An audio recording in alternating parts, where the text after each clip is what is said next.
تہجد کی ہر رکعت میں سورہ اخلاص پڑھ سکتے ہیں کیا؟ تہجد کی ہر رکعت میں سورہ اخلاص پڑھ سکتے ہیں؟ نیز ایک رکعت میں کتنی بار سورہ اخلاص پڑھ سکتے ہیں؟ جتنی بار چاہے پڑھ سکتے ہیں، ہر رکعت میں بھی پڑھ سکتے ہیں، لیکن افضل یہ ہے کہ کبھی کبھار ایسا کریں. باقی کوشش یہی کریں کہ عام معمول جو نبی صلی اللہ علیہ وسلم کا تھا کہ ہر رکعت میں الگ سورت پڑھتے تھے، تو عام معمول یہی بنائیں. کبھی کبھار جوش ہے، سورہ اخلاص پڑھنے کا بڑا دل کر رہا ہے تو پھر پڑھ لیں، زیادہ بھی پڑھ لیں. حدیث سے یہ بھی ثابت ہے. تہجد کی نماز سنت ہے یا نفل؟ تہجد کی نماز سنت ہے یا نفل؟ صادق رفیق انڈیا سے. دیکھیں یہ سنت یا نفل یہ ٹرمز ہیں، اصطلاحات ہیں جو ایک دوسرے کے معنی میں بھی استعمال ہوتی ہیں. نفل کہتے ہیں اضافی نماز جو فرض نہ ہو، اس لحاظ سے تو تہجد نفل نماز ہے. لیکن ہر نفل پر نبی صلی اللہ علیہ وسلم نے پابندی نہیں کی ہے، اہتمام نہیں کیا ہے. تو جو وہ نوافل جن کا آپ صلی اللہ علیہ وسلم نے اہتمام کیا یا آپ ان کو پڑھا کرتے تھے تو ان کو سنت کہا جاتا ہے. تو اس لیے تہجد اس لحاظ سے نفل ہے کہ فرض واجب نہیں ہے، لیکن اس لحاظ سے سنت ہے کہ محض ایک عام نوافل کی طرح اس کی فضیلت نہیں ہے، بلکہ آپ صلی اللہ علیہ وسلم کی عادت تھی، تو اس لحاظ سے یہ سنت ہے. تو بہتر لفظ اس کے لیے سنت ہی ہے، اور یہ عام سنت نہیں ہے، اس کی بے پناہ فضیلت ہے. قرآن مجید میں اللہ نے اہل جنت کی جہاں بھی صفات بیان کی ان میں تہجد کا بھی عموماً ذکر کیا ہے. جیسے قرآن مجید میں آتا ہے کہ الذین یبیتون لربہم سجدا وقیاما، ہمارے جو نیک بندے ہیں وہ راتوں کو ہمارے سامنے سجدہ اور قیام کرتے ہیں. اور سورہ سجدہ میں اللہ تعالیٰ کا ارشاد ہے تتجافى جنوبهم عن المضاجع يدعون ربهم خوفا وطمعا، کہ ہمارے نیک لوگوں کے پہلو رات کو بستروں سے جدا ہو جاتے ہیں اور اپنے رب کو پکارتے ہیں خوف اور امید سے. تو یہ ساری چیزیں ہیں. نبی صلی اللہ علیہ وسلم نے ایک صحابی کے بارے میں فرمایا کہ فلاں کتنا ہی اچھا ہے، کاش وہ تہجد پڑھ لیتا. تو اس طرح کی روایات ہیں. تو آپ صلی اللہ علیہ وسلم نے عبداللہ بن عمر کے بارے میں فرمایا، ان کو وصیت کی، ان کے بارے میں صحابی سے فرمایا کہ یہ تہجد کا اہتمام کرے تو کیا ہی خوب ہے. عبداللہ بن عمر فرماتے ہیں اس کے بعد سے میں نے کبھی تہجد نہیں چھوڑی ہے. تو ایسی بہت ساری روایات ملتی ہیں. سورہ مزمل کا پورا دوسرا رکوع ہے ہی تہجد سے متعلق.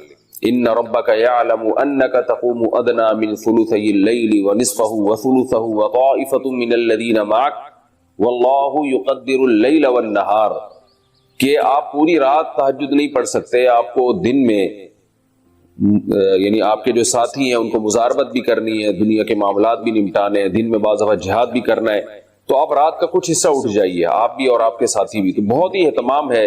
اور فقرؤوا ما تیسر منہ، اور اس میں جتنی تلاوت ممکن ہو آپ اللہ کے سامنے کھڑے ہوں اور قرآن کی تلاوت کیجیے. تو یہ اتنی ساری احادیث، اتنی ساری روایات سے علماء کہتے ہیں کہ بہت زیادہ محرومی کا باعث ہے یہ عمل کہ ایک آدمی تہجد نہ پڑھتا ہو. اور آپ صلی اللہ علیہ وسلم نے فرمایا کہ رات کے آخری حصے میں اللہ تعالیٰ آسمان دنیا کی طرف آتے ہیں اور یہ ندا لگاتے ہیں حل من مسترزق ارزق له، حل من مستغفر اغفر له، کوئی ہے مجھ سے روزی مانگنے والا میں اس کو روزی دوں، کوئی ہے مجھ سے گناہوں کی معافی مانگنے والا میں اس کو معاف کروں.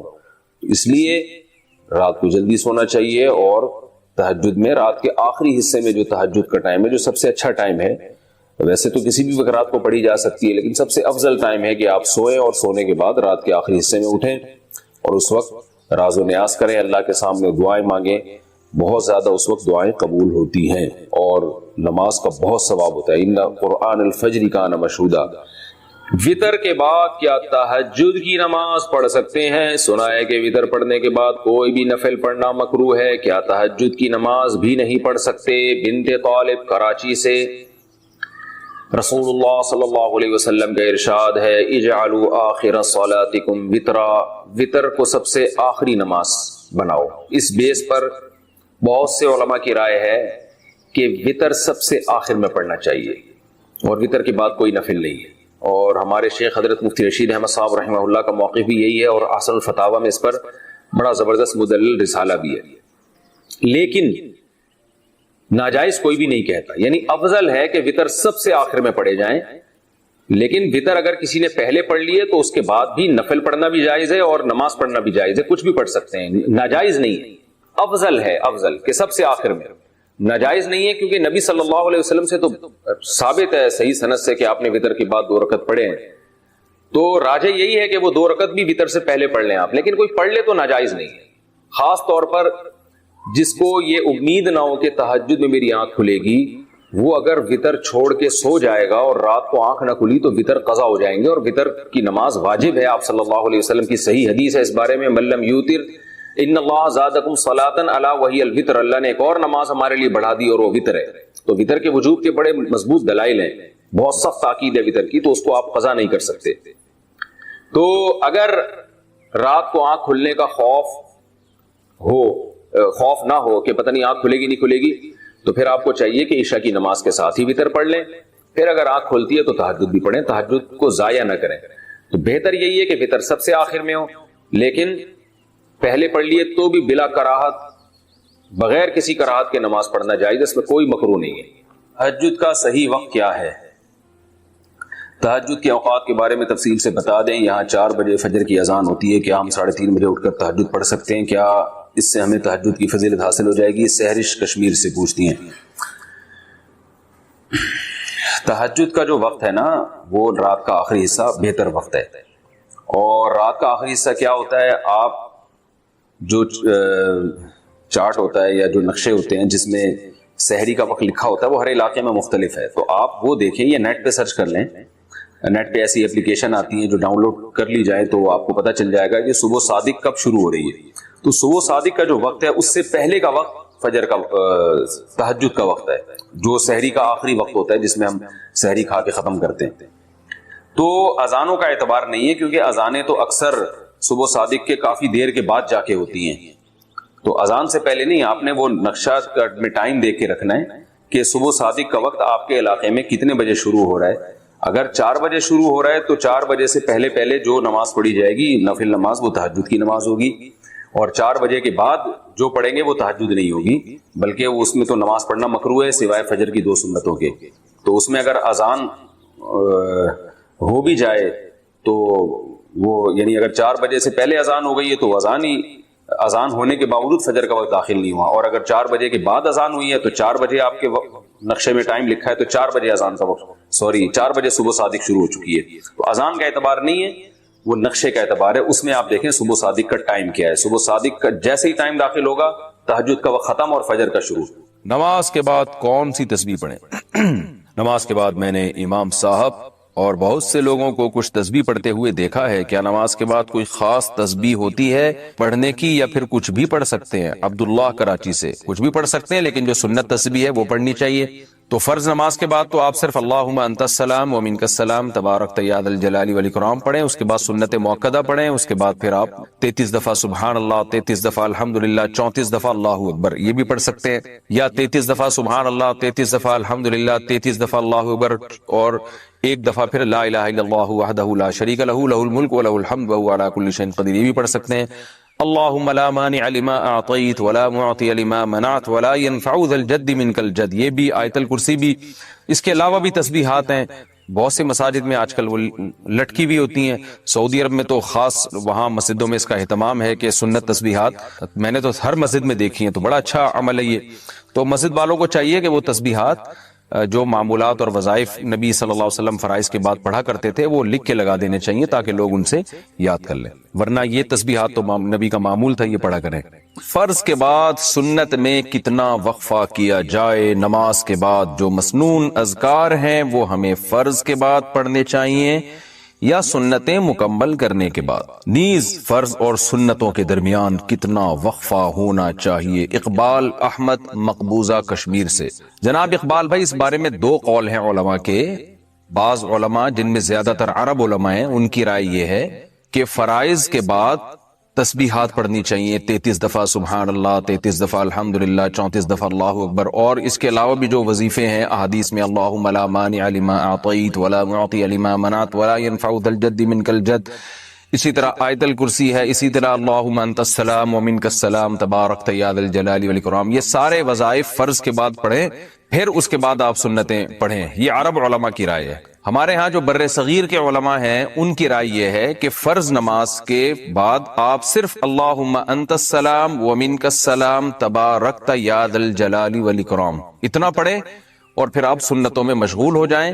سنتوں میں اور فرائض میں زیادہ تاخیر ٹھیک نہیں ہے، کیونکہ سنتیں فرائض ہی کا گویا کہ اس کے کا بقیہ ہیں، اس کی تکمیل کا ذریعہ ہیں، تو ان میں زیادہ تاخیر ٹھیک نہیں ہے۔ اور پھر سنتوں کے بعد آپ یہ وظائف پڑھیں، 33 دفعہ سبحان اللہ، اور جو بھی آپ نے دعا مانگنی ہے سب کچھ اس کے بعد ہوگا۔ دونوں کے دلائل ہیں جس کا میں خلاصہ بیان کر دیتا ہوں۔ جو عرب علماء جس طرز پہ عمل کرتے ہیں ان کی دلیل وہ احادیث ہیں، صحیح احادیث ہیں، جن میں رسول اللہ صلی اللہ علیہ وسلم نے فرائض کے بعد ان وظائف کے پڑھنے کا حکم دیا ہے۔ جیسے آپ نے فرمایا جو آیت الکرسی فرض نماز کے بعد پڑھے گا عذاب قبر سے محفوظ۔ اسی طرح آپ نے جو صحابہ کو حکم دیا کہ فرائض کے بعد یہ تسبیحات کرو، تو اس میں مکتوبہ کا لفظ ہے، صلاۃ مکتوبہ، جو فرض نماز ہے اس کے بعد۔ تو وہ کہتے ہیں دیکھو اس سے تو پتہ چلتا ہے کہ فرض نماز کے بعد ہونا چاہیے، تو لہذا عرب میں یہ رواج ہے کہ وہ فرائض کے فوراً بعد پڑھتے ہیں۔ جو بر صغیر کے علماء ہیں، جو زیادہ تر فقہ حنفی کے علماء ہیں، ان کی جو رائے ہے وہ یہ ہے کہ صرف اللہم انت السلام کے بقدر ٹھہرا جائے اور اللہم انت السلام پڑھا جائے، باقی سارے وظائف سنتوں کے بعد۔ ان کی دلیل بھی بہت مضبوط ہے، صحیح ہے، مسلم کی حدیث ہے، حضرت عائشہ رضی اللہ تعالی عنہا فرماتی ہیں کہ رسول اللہ صلی اللہ علیہ وسلم فرض کے بعد صرف اللہم انت السلام ومنک السلام تبارکت یا ذا الجلال والاکرام اتنا اس کے بقدر بیٹھتے تھے اور کھڑے ہو جایا کرتے تھے۔ تو دونوں طرح کی حدیثیں ہیں۔ تو اب اگر ہم ان احادیث کو لیتے ہیں جن میں آتا ہے کہ فرض نماز کے فوراً بعد آپ صلی اللہ علیہ وسلم نے ہمیں، یعنی جن میں آتا ہے کہ فرض نماز کے بعد آپ صلی اللہ علیہ وسلم نے ہمیں تسبیحات کا حکم دیا، تو ان حدیثوں پر عمل کرتے ہیں تو یہ حدیث چھوٹتی ہے، کیونکہ مسلم کی حدیث میں ہے کہ صرف اللہم انت السلام کے بقدر آپ بیٹھتے تھے پھر کھڑے ہو جایا کرتے تھے، اور اگر ہم اس حدیث کو لیتے ہیں تو وہ حدیث چھوٹتی ہے۔ تو اس لیے جو بر صغیر کے علماء ہیں ان کی جو رائے ہے اس میں ہمارے خیال میں تمام قسم کی روایات میں تطبیق ہو جاتی ہے۔ وہ اس طرح سے وہ یہ کہتے ہیں کہ یہ جو حدیث ہے جس میں حضرت عائشہ نبی کا عمل بتا رہی ہیں کہ آپ صلی اللہ علیہ وسلم کا جو اپنا عمل تھا، وہ اپنا عمل یہ تھا کہ آپ اللہم انت السلام ومنک السلام تبارکت یا ذا الجلال والاکرام کے بقدر ٹھہرتے اور پھر کھڑے ہو جاتے۔ تو اس حدیث میں اور دوسری حدیثوں میں تطبیق ایسے ہوگی کہ دوسری حدیثوں میں جس میں آتا ہے کہ نبی نے فرض کے بعد یہ تمام اذکار پڑھنے کا حکم دیا، تو اس سے مراد فرض کے فوراً بعد نہیں ہے، کیونکہ اس حدیث میں فوراً کا لفظ کہیں بھی نہیں ہے، بلکہ صلاۃ مکتوبہ ہے فرض کے بعد۔ تو فرض اپنی تتمہ کے بعد، یعنی فرض اپنے لوازمات کے بعد۔ تو وہ اصل میں احتراز ہے ان نمازوں سے جو فرائض کے علاوہ ہیں، جیسے اشراق کی نماز ہو گئی، تہجد کی نماز ہو گئی۔ تو ان احادیث جن میں آتا ہے کہ آپ صلی اللہ علیہ وسلم نے ہمیں حکم دیا کہ فرض کے بعد ہم یہ تسبیحات پڑھیں، تو اس کا مطلب ہے کہ یہ اشراق کے بعد نہیں ہے، یہ اوابین کے بعد نہیں ہے، یہ تہجد کے بعد نہیں ہے، بلکہ فرائض کے بعد ہے۔ بعد کا مطلب کیا کہ فرائض جب اپنی تکمیلات، اپنے لوازمات کے ساتھ مکمل ہو، اور فرائض کے لوازمات میں سے کیا ہے؟ سنت مؤکدہ۔ تو فرض نماز کے بعد کا مطلب کیا ہوا؟ فرض نماز پلس سنتوں کے بعد، کیونکہ سنتیں بھی اس فرض کی تکمیل ہی کا ذریعہ ہیں۔ تو اس طرح سے تمام احادیث میں تطبیق ہو جاتی ہے۔ تو اس لیے ہمارا فتویٰ اسی پر ہے کہ یہ جو صحیح ہے، مسلم میں حضرت عائشہ نبی کا عمل بتا رہی ہیں کہ آپ صلی اللہ علیہ وسلم فرض کے بعد صرف اللہم انت السلام کے بقدر بیٹھتے تھے اور کھڑے ہو جایا کرتے تھے۔ ظاہر ہے پھر سنتوں میں مشغول ہو جاتے آپ صلی اللہ علیہ وسلم۔ تو ہمارا فتویٰ اسی پر ہے کہ نبی کا جو اپنا عمل ہے ہمیں اسی کو فالو کرنا چاہیے۔ آپ فرض کے بعد صرف اللہم انت السلام ومنک السلام تبارکت یا ذا الجلال والاکرام یہ دعا پڑھیں، 3 دفعہ استغفار پڑھیں، اور سنت مؤکدہ میں آپ مشغول ہو جائیں۔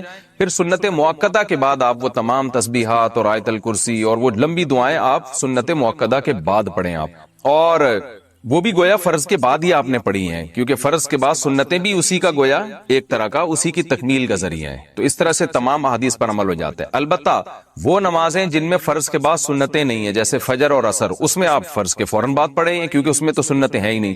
اور یہ عمل خلفائے راشدین سے بھی ثابت ہے، ابو بکر اور عمر رضی اللہ عنہما سے بھی ثابت ہے کہ ان کے بارے میں بھی صحیح سند سے یہ بات ثابت ہے کہ وہ فرض نماز کے بعد تھوڑی دیر بیٹھتے تھے پھر اٹھ کے چلے جایا کرتے تھے۔ تو وہاں جیسے عرب میں یہ دستور ہے کہ وہیں بیٹھے بیٹھے فرض کے بعد وہ پوری تسبیحات پڑھتے ہیں اور پورے معمولات کرتے ہیں، تو حضرت ابو بکر اور عمر رضی اللہ عنہما سے جو ثابت ہے وہ اس کے خلاف ثابت ہے کہ وہ سلام پھیر کے صرف اتنی تسبیحات یعنی اللہم انت السلام کے بقدر بیٹھتے تھے پھر کھڑے ہو جایا کرتے تھے، یعنی فوراً کھڑے ہو جایا کرتے تھے، وہ زیادہ دیر نہیں لگاتے تھے۔ تو خلاصہ یہ نکلا کہ ہمارے ہاں جس پر فتویٰ دیا جاتا ہے، جو ہماری نظر میں دلیل کے لحاظ سے راجح قول ہے، کیونکہ یہ مسئلہ اختلافی ہے، اس میں کسی پر آپ تان و تشنیع نہیں کر سکتے، یہ نہیں کہ آپ کسی امام کو جا کے پکڑنا شروع کر دیں۔ تو راجح قول ہماری نظر میں یہی ہے کہ فجر کی نماز کے بعد اور عصر کی نماز کے بعد تو آپ جتنی چاہے لمبی تسبیحات پڑھیں، لیکن جن نمازوں کے بعد سنت موقدہ ہے تو اس میں صرف اللہم انت السلام کے بقدر آپ یہ دعا پڑھیں، اللہم انت السلام، بغیر ہاتھ اٹھائے، اور پھر اس کے بعد آپ سنت موقدہ میں مشغول ہو جائیں. بس اتنا کرنا ہماری نظر میں زیادہ بہتر ہے. حدیث میں آتے اللہ کے علاوہ سب باطل ہے. اس کا ہم آج کی زبان میں ترجمہ کریں گے اللہ کے علاوہ سب بکواس. سب کیا ہے؟ بکواس. اگر سب بکواس نہ ہوتا تو موسیٰ کلیم اللہ کو اللہ دنیا دیتا نا، اور فرعون کو غریب رکھتا کہ موسیٰ تو میرے ہیں تو ان کو دنیا بہت دوں گا، اور فرعون میرا دشمن ہے، اس کو کھانے پینے کے لیے روٹی، اس کی فیکٹریوں میں آگ لگاؤں گا. کیا کراؤں گا؟ فیکٹریاں تو فرعون کی چل رہی تھیں، اس کے محلات کے نیچے نہریں بہ رہی تھیں، اور موسیٰ کلیم اللہ کو فرعون غربت کے تانے دیتا تھا. ان کے پاس تو کچھ بھی نہیں ہے، شادی کرنے کے لیے تو 10 سال بکریاں چرائی ہیں انہوں نے. آپ شادی کرتے ہیں نا، اصل میں کیسے بھائی اتنے اچھے خاندان میں شادی ہوئی، آپ بتاتے ہیں یار ایکچولی میرا بزنس، اور وہ انہوں نے ایسا میرا اسٹیٹس دیکھا کہ خود ہی دے دی انہوں نے. اور غریب آدمی ابے تجھے کیسے مل گئی؟ تو کیا کہہ رہا تھا یار کسی کا رکشہ ادھار لے کے گیا تھا میں بتانے کے لیے. وہ بیچارہ فخر کر سکتا ہے؟ تو فرعون یہ تانے دیتا موسیٰ علیہ السلام کو کہ ام انا خیر من ھذا الذی ھوا مہین، میرے پاس دولت یہ غریب. تو اس سے پتہ چلتا ہے اللہ کے علاوہ اس دنیا میں سب کچھ کیا ہے؟ بکواس. ہمارے نبی کچرے کے ڈھیر پہ صحابہ کے ساتھ گئے، ایک مری ہوئی بکری کا بچہ، سوری مری ہوئی بکری کا بچہ نہیں، بکری کا مرا ہوا بچہ، سمجھتے ہو؟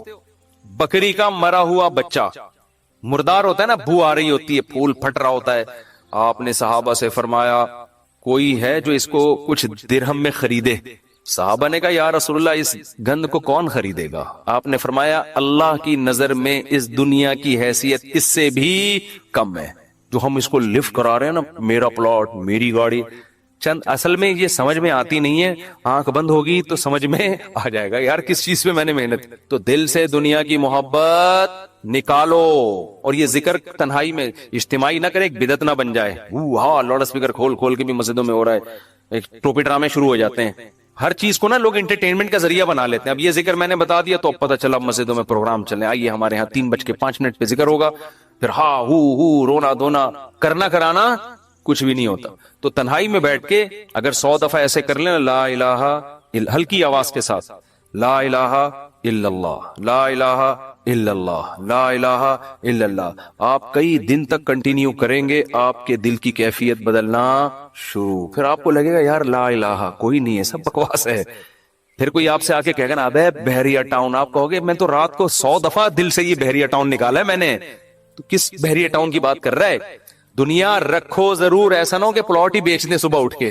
3 پلاٹ تھے بحریہ ٹاؤن میں بچوں کے لیے رکھے ہوئے تھے، لا الہ الا بحریہ ٹاؤن نکال کے صبح کا اٹھا کے دے دو کسی کو. بس تو اتنا کریں جتنا افورڈ کر سکتے ہیں. یہ تو ہمارے نبی نے تو رکھا ہی نہیں نا، لیکن ہمیں حکم ہے، ہم کمزور لوگ ہیں، رکھ لو. اگر اللہ نے وسائل دیے ہیں دل نہ لگاؤ. دل لگانے کا کیا مطلب ہے؟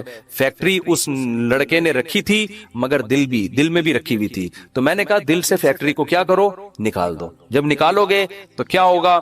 دل میں محبت ہے یا نہیں ہے، اس کی علامت ہے چھوٹ جانے پہ نقصان کتنا ہوتا ہے. دیکھو بہت سے لوگ اپنی بیوی سے کہتے ہیں میں تم سے بہت محبت کرتا ہوں، پتا چلے گا مرنے پہ نقصان کتنا ہوتا، افسوس کتنا ہو رہا ہے. آپ رہتے تو سبھی میاں بیوی اکٹھے ہی ہیں نا، کیا خیال ہے؟ صبح وہ ناشتہ بنا کے دے گی، آپ کھا لو گے، آپ کے بچوں کو سب محبت سے ہنسی خوشی زندگی گزر رہی ہے. اس سے تھوڑی پتا چلتا ہے کہ آپ کو اس سے محبت بھی ہے یا نہیں ہے. اگر وہ مر جائے، اس کو کینسر ہو جائے، آپ کے دل میں آئے کہ چلو یار بازنا اوپر سے ڈاکٹر صاحب بہت ٹینشن میں، اندر سے یار خود سے جا رہی ہے جانے تو. جیسے ایک 2 نمبر مولوی صاحب تھے بدعتی، وہ تقریر کرتے تھے چوری حرام چوری حرام چوری حرام. ایک دن ان کے گھر میں کھانا نہیں تو ان کی بیوی نے کہا کیا کروں بھائی؟ انہوں نے کہا پڑوسیوں کو مرغی چوری کر لو. تو انہوں نے کہا بھائی پڑوسیوں کے آپ تو خود چوری کے خلاف بیان کرتے ہیں. اس نے کہا بھائی ہم شوربے سے لگا کے کھا لیں گے، بوٹیاں چوری کی تو بوٹیاں ہوں گی نا، بوٹیاں نہیں کھائیں گے ہم. اب ان کی بیگم نے سالن پکایا اور دیگچی کو انڈیلنے لگی تاکہ شوربہ آئے، اور بوٹیوں کو چمچ سے پیچھے کرنے لگی. تو یہ کہتے ہیں بھائی جو خود سے آئے چوری تو وہ ہے نا، ہم کھا رہے ہیں، ہم تھوڑی کھا رہے ہیں، خود ہی آ رہی. کشش ثقل گریوٹی کی وجہ سے آ رہی ہے یہ سب. تو بعض لوگ بیوی سے اتنے بیزار ہوتے ہیں، علاج بھی کر رہے ہیں ذمہ داری سمجھ کے، لیکن دل میں یہ ہوتا ہے اگر خود سے مر رہی ہے نا تو اللہ تو سمجھتا تو ہے نا میں کیا کہنا چاہتا ہوں. تو ساتھ رکھنا، اس سے نہیں پتا چلتا کہ آپ کو اس سے محبت ہے یا نہیں ہے. لوگ رہ لیتے ہیں پیسہ بھی رکھ لیتے ہیں. محبت کا اس سے پتہ چلتا ہے چھوٹ جانے پہ غم کتنا ہوتا ہے. گاڑی رکھیں, بنگلہ رکھیں, چھوٹ جانے کے لیے تیار رہیں, چھوٹ گئی تو کوئی مسئلہ نہیں ہے یار. تو میں نے ان صاحب کو کہا کہ یہ فیکٹری میں ابھی سے فرض کر لو آگ لگ گئی ہے اور سب برباد ہو گیا, اب آپ دھوتی بنیان میں گھوم رہے ہو ٹھیک ہے نا, تو کیا ہوگا. اس میں نے کہا وہ ابھی سے فرض کر لو. کہنے لگے یار بڑا سکون ملا ہے. تو میں نے کہا یہ سکون آپ کا پھر ختم ہو جائے گا, پھر فیکٹری تو نکالو اس کو دل سے. اور دل سے دنیا نکالنے کا ایک بہت بہترین طریقہ ہے صدقہ کیا کرو. جب روکڑا خرچ کرتا ہے نا دل کھینچتا ہے. ہم جو صدقہ کرتے ہیں نا اس میں ٹینشن نہیں ہوتی ہمیں. اتنا کرو جس سے تھوڑی سی تکلیف ہو کہ کیا کر دیا یار, کیا کر رہا ہوں. حدیث میں آتا ہے بہترین صدقہ وہ ہے کہ جب تم کرو تو تمہیں ڈر ہو کہ غریب نہ ہو جاؤں. تأمل الغنا وتخش الفقر, اور نہ کرنے میں امید ہو کہ بڑا پیسہ بنا لوں گا. اس کنڈیشن میں جب کرو گے نا تو یہ سب سے بہترین صدقہ ہے. تو صدقہ کیا کرو, دے دیا کرو یار. یہ ہمارے حضرت فرماتے تھے ایک آدمی دکان سے اتنی محبت ہو گئی اس کو, ایک دن اس نے کہا کہ مجھے اتنا دکان میں دل اٹک گیا, ایک دن میں دکان بند کر کے بیٹھ گیا. میں نے کہا باڑ میں جائے, اپنی اصلاح کے لیے نا, کوئی بات نہیں نقصان کرو یار اپنا, ہر وقت دکان دکان دکان ایسی کی تیسی تالا لگا کے گھر بیٹھ گیا کہ جب نارمل کنڈیشن میں ہوں گا پھر آؤں گا. جیسے کسی کو عشق ہو جائے نا کسی سے, اب مل تو رہی نہیں ہے وہ, تو عشق میں وہ پاگل ہونا شروع ہوتا ہے. تو بیوقوف لوگ کیا کرتے ہیں, ہر وقت اس کی یاد دماغ میں, ہر وقت اس کو دیکھ رہے ہیں, اس کی تصویریں دیکھ رہے ہیں, پرانے میسج پڑھ رہے ہیں, سوچ رہے ہیں. بیوقوف یہ کرتے ہیں. عقل مند کیا کرتا ہے, لعنت بھیجو یار صحیح ہے نا, نمبر ہی بلاک کر دو ایسی کی تیسی. اور جب یہ کیفیات ختم ہو جائیں گی پھر دیکھوں گا شادی ہو گئی نہیں ہوگی, دوبارہ ٹرائی کر کے کوشش کروں گا. پاکستانی چھوڑتا تو ہے نہیں, کہتے پھر ایک سال بعد دوبارہ ٹرائی کریں گے ہم. تو عقل مندی کا تقاضا ہے. تو جلدی سے بس حدیث مکمل کر دوں. نبی نے فرمایا جس نے خواہشات کو ہدف بنا لیا تو اللہ فقر و فاقہ اس کے سامنے لا کے کھڑا کر دیں گے. کروڑ پتی ہوگا مگر آگے فقر و فاقہ اس کو ڈرا رہا ہوگا, بھائی میں حملہ کر دوں گا, میں تجھے کھا جاؤں گا. اس خوف کی وجہ سے لائف کو انجوائے نہیں کرے گا. وہ جعل اللہ فقرہ بین عینیہ وفرق علیہ شملا. دوسری سزا دنیا میں اس کو یہ ملے گی کہ اس کی فکروں کو بکھیر دیں گے اللہ تعالیٰ. اتنے مسائل ہوں گے کہ میرا یہ صرف ایک پیسہ مسئلہ نہیں ہوگا, یار یہ کام بھی ہو جائے, یار یہ بھی ہو جائے, یار یہ بھی ہو جائے, یار فلاں سے تعلقات بھی ٹھیک ہو جائیں, یا لوگ میری مخالفت کرنے وہ بھی چھوڑ دیں, یار وہ فلانا. یعنی وہ اتنے انڈے بچے ہوں گے کہ سارے انڈوں سے چوزے نکلیں, تو اس کی یہ خواہش ہوگی. حالانکہ کبھی مرغی کے سارے انڈوں سے چوزے نکلتے ہیں, دو چار تو خراب ہو جاتے ہیں نا. تو فرقہ یہ اور عجیب ٹینشن, سکون نہیں ہوگا. یہ بھی اس کی فکریں اللہ کیا کر دے گا, اس کے سامنے بکھیر دے گا. یہ بالکل ایسے ہے جیسے بہت ساری ٹینشنیں اگر ایک پوٹلے میں ہو نا, انسان کہتا ہے اٹھا کے پوٹلا پھینک دو, ختم. اور وہ پوٹلا کھل کے بکھر جائے, ایک ٹینشن وہ ہے, ایک ٹینشن وہ ہے, ایک ٹینشن وہ, اس کو کمبخت کو سمجھ میں ہی نہیں آئے گا ان ٹینشنوں سے میں جان چھڑانا شروع کون سی والی ٹینشن سے کروں, میں کون سی والی ٹینشن کو میں پہلے پھینکوں, پھر اتنی بکھری ہوئی ہوں گی اس میں ڈوبا ہوا ہوگا وہ. اور آگے آپ نے فرمایا اتت ولم یاتہ من الدنیا الا ما قدر له. یہ سارے کام دنیا کے لیے کر رہا تھا نا, وہ دو بکھیڑے پال لیے اس نے, دنیا کے لیے سب کچھ کر رہا تھا, اور اس کی دو سزائیں تو اللہ فوراً دے دے گا, فقر و فاقے کا خوف اور ٹینشنوں کو بکھیر دے گا. یہ دو ٹینشنیں تو چلو ہم کہتے یار دنیا مل جاتی تو چلو یہ ٹینشنیں بھی قبول ہیں. اللہ کہتے ہیں ملے گی اتنی جتنی مقدر ہے. نبی نے فرمایا ملے گی اتنی نہیں جتنی اس کی چاہت ہے, اتنی جتنی اللہ نے لکھی ہوئی ہے. اگر یہ زیادہ کی کوشش کرے گا تو ہو سکتا ہے دھیلا بھی نہ ملے, اور ہو سکتا ہے ڈبل مل جائے. تو یہ بھی اس کی چاہت پہ نہیں ہے, یہ کس کی چاہت پہ ہے, اللہ کی. تو یقینی پھر بھی نہیں ہے وہ, پھر میں چٹکلا سنا دوں نا, یقینی پھر بھی نہیں ہے. ایک آدمی کو بیوی اچھی نہیں لگتی تھی, بیچاری نے ہر طرح سے کوشش کر لی کہ میں اپنے میاں کو اچھی لگوں, اچھی پھر بھی نہیں لگ رہی اس کو. ایک دن وہ بڑی خوبصورت لپسٹک اور خوبصورت زیور اور خوبصورت ساڑی اور بڑا خوبصورت لباس, ہر چیز بڑی وی آئی پی پہن کے آ گئی. ابھی یہ بیوی کی تعریف کر رہے ہیں, یار کیا خوبصورت چوڑیاں پہنی ہوئی ہیں, کہہ رہی تھینک یو آپ کا بہت شکریہ, کیا خوبصورت ساڑی, کہہ رہی وہ لڈو پھوٹ رہے ہیں کہ آج تو میرا میاں. نماز کی ہر رکعت میں سورہ اخلاص پڑھنا. فرض نماز میں ہر رکعت میں سورہ اخلاص پڑھ سکتے ہیں. خلیفہ شاہ نیو یارک سے پڑھ سکتے ہیں, نماز ہو جائے گی. حدیث میں آتا ہے ایک صحابی نماز میں بار بار سورہ اخلاص پڑھتے تھے. آپ نے ان کو بلا کے پوچھا, انہوں نے کہا مجھے اس سے محبت ہے, تو آپ نے ان کو جنت کی بشارت دی. تو اگر کسی کو عقیدہ توحید سے محبت ہے, اللہ تعالیٰ کی توحید ہے اس میں, اس نیت سے پڑھتا ہے, تو انشاءاللہ کوئی حرج نہیں ہے، لیکن نارملی یہ عمل ناپسندیدہ ہے۔ صحابہ نے شکایت بھی اسی وجہ سے کی تھی نا کہ نبی کا عام معمول یہ نہیں تھا، تو بہتر یہی ہے کہ ایک رکعت میں کوئی سورت پڑھیں، دوسری میں دوسری پڑھیں، تیسری میں تیسری سنتیں پڑھ رہے ہیں تو تیسری میں کوئی اور سورت، بہتر یہی ہے۔ کبھی کبھار اگر ہو جائے تو کوئی حرج نہیں ہے۔ عصر سے پہلے نفل نماز کا حکم۔ عائشہ صاحبہ نیو یارک سے پوچھتی ہیں عصر سے پہلے نفل نماز پڑھ سکتے ہیں؟ پہلے جتنی چاہیں پڑھیں، بعد میں نہیں پڑھ سکتے۔ عصر کی نماز کے بعد نفل پڑھنا جائز نہیں ہے۔ ہاں قضاء عمری پڑھ سکتے ہیں، یا کوئی اور قضا نماز ہو جائے تو وہ پڑھ سکتے ہیں، لیکن نوافل عصر کے بعد نہیں پڑھ سکتے، پہلے جتنے چاہیں پڑھیں۔ نماز میں آنکھ بند کرنا جائز ہے؟ کیا نماز میں آنکھ بند کر سکتے ہیں اور کتنی دیر تک؟ عابد خان سعودی عرب سے۔ نماز میں آنکھ بند کرنا مکروہ ہے، ناپسندیدہ ہے، کیونکہ نبی صلی اللہ علیہ وسلم ہمیشہ آنکھیں کھول کے نماز پڑھتے تھے، تو اس لیے بہتر یہی ہے کہ نماز میں آنکھ کھول کے نماز پڑھیں آپ۔ اندھیرے میں نماز پڑھنے کا حکم۔ اندھیرے میں نماز پڑھنا ممنوع ہے یا نہیں؟ عثمان غنی آئر لینڈ سے۔ کوئی ممنوع نہیں ہے، پڑھ سکتے ہیں۔ عبد الرشید صاحب راجستھان انڈیا سے پوچھتے ہیں کیا نماز میں بسم اللہ پڑھنا واجب ہے؟ کیا بسم اللہ الرحمن الرحیم نماز کی پہلی رکعت میں پڑھی جائے گی یا ہر رکعت میں پڑھنا وہ لازم ہے؟ بھائی لازم کسی رکعت میں بھی نہیں ہے، سنت ہے، بہتر ہے جب پہلی رکعت میں آپ اللہ اکبر کہہ کے نیت باندھتے ہیں تو ثنا پڑھیں، ثنا کے بعد اعوذ باللہ من الشیطان الرجیم، پھر بسم اللہ الرحمن الرحیم، پھر سورہ فاتحہ پڑھیں۔ سورہ فاتحہ کے بعد اگر آپ درمیان سے کہیں سے تلاوت کر رہے ہیں سورت کے تو پھر بسم اللہ نہ پڑھیں، اگر سورت کے شروع سے تلاوت کر رہے ہیں تو پھر بسم اللہ الرحمن الرحیم دوبارہ پڑھیں، اور جیسے الم تر کیف فعل ربک پڑھ لی یا قل واللہ پڑھ لی، تو سورت شروع کرنے سے پہلے بسم اللہ پڑھیں آپ، سنت ہے۔ پھر جب دوسری رکعت کے لیے آپ کھڑے ہوں گے تو پھر سورہ فاتحہ سے پہلے بسم اللہ، اور پھر جب سورہ فاتحہ پڑھ کے نئی سورت شروع کریں گے تو بسم اللہ۔ اگر سورت شروع نہیں کرتے، قرآن کے درمیان سے پڑھتے ہیں تو پھر بسم اللہ نہ پڑھیں، کیونکہ بسم اللہ سورت شروع کرنے سے پہلے پڑھنا سنت ہے، تو چاہے سورہ فاتحہ ہو یا کوئی نئی سورت ہو، اس سے پہلے بسم اللہ عام حالات میں بھی پڑھنی چاہیے اور نماز میں بھی۔ ہاں سورہ توبہ جب آپ پڑھیں گے تو پھر اس سے پہلے بسم اللہ الرحمن الرحیم نہ پڑھیں آپ، لیکن یہ واجب نہیں ہے، میں نے بتایا سنت ہے، چھوٹ جائے تو کوئی گناہ نہیں ہے۔ کیا عشاء کے صرف 4 فرض پڑھ سکتے ہیں؟ اگر کوئی عشاء کی نماز لمبی ہونے کی وجہ سے چھوڑ دیتا ہے تو اگر وہ صرف 4 فرض پڑھ لے تو کیا اس کی عشاء کی نماز ہو جائے گی؟ اسی طرح اگر عصر کی بھی صرف 4 رکعت فرض پڑھ لے تو کیا اس کی نماز ہو جائے گی؟ کوئی گناہ تو نہیں ہوگا؟ حنا صاحبہ بہاولپور سے۔ جی حنا صاحبہ بالکل فرض نماز ہو جائے گی۔ 17 رکعتیں سوچ کے نماز ہی چھوڑ دینا عشاء کی، یہ تو بہت بڑا ظلم ہے، تو 4 فرض یہ بہت زیادہ ضروری ہیں۔ اگر کوئی سنتیں نہیں پڑھ رہا، صرف 4 فرض پڑھ لیتا ہے تو فرض تو ذمے سے ساقط ہو گئے نا، ورنہ فرض چھوڑنا تو کبیرہ بہت بڑا گناہ ہے اسلام میں، تو کسی بھی طرح ہو فرض بہرحال پڑھیں۔ باقی عشاء کے بعد 2 سنتیں مؤکدہ ہیں تو وہ بھی پڑھ لے، کیا جا رہا ہے اس میں، وہ بھی مؤکدہ ہیں، کبھی کبھار چھوڑ دیں تو کوئی حرج نہیں ہے، لیکن چھوڑنے کا معمول بنا لینا اس میں گناہ کا خطرہ ہے، ایسا شخص قابل ملامت ہے، نبی کی شفاعت سے محروم ہونے کا خطرہ ہے، تو اس لیے 2 سنتوں کو کبھی معمول بنانا چاہیے، کبھی کبھار چھوٹ جائے تو کوئی حرج نہیں ہے، لیکن بہرحال 2 سنتوں میں اور 4 فرض میں زمین آسمان کا فرق ہے۔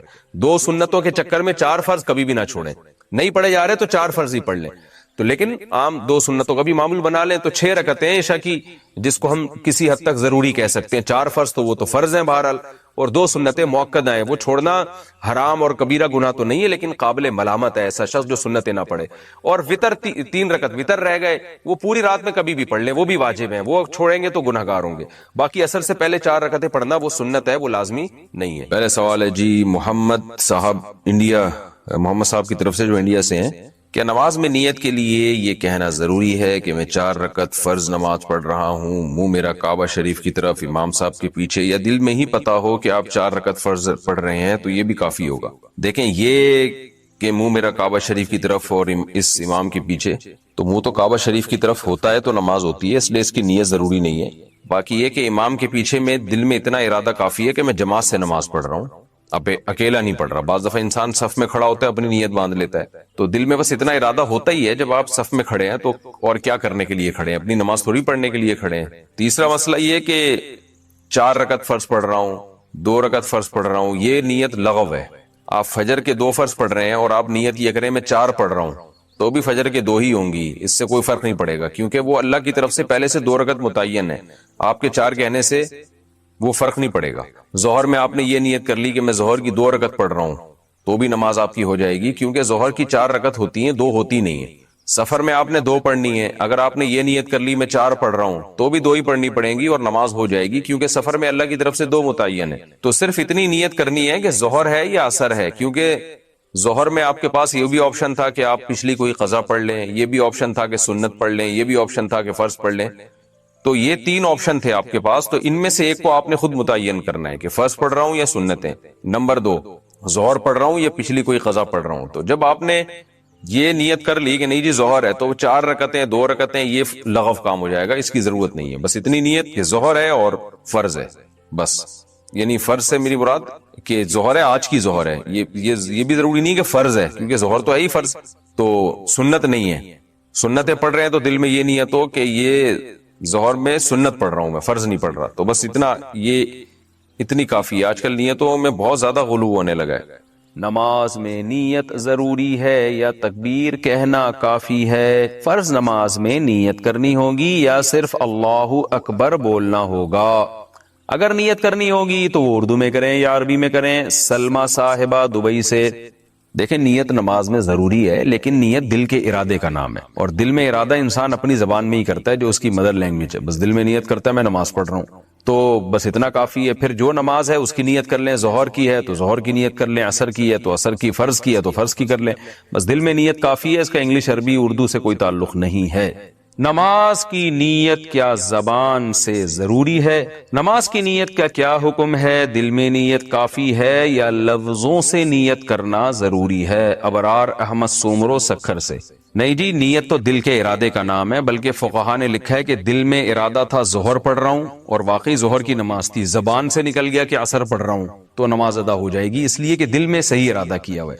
اور اگر ظہر پڑھ رہا ہے، دل میں ارادہ کر لیا عصر پڑھ رہا ہوں، زبان سے نکل گیا ظہر پڑھ رہا ہوں، تو نماز نہیں ہوگی، حالانکہ زبان سے صحیح نکلا ہے لیکن چونکہ دل میں عصر تھا تو نہیں ہوگی۔ تو اس لیے دل میں ارادہ ہے اصل نماز کے لیے، زبان سے نیت ضروری نہیں ہے۔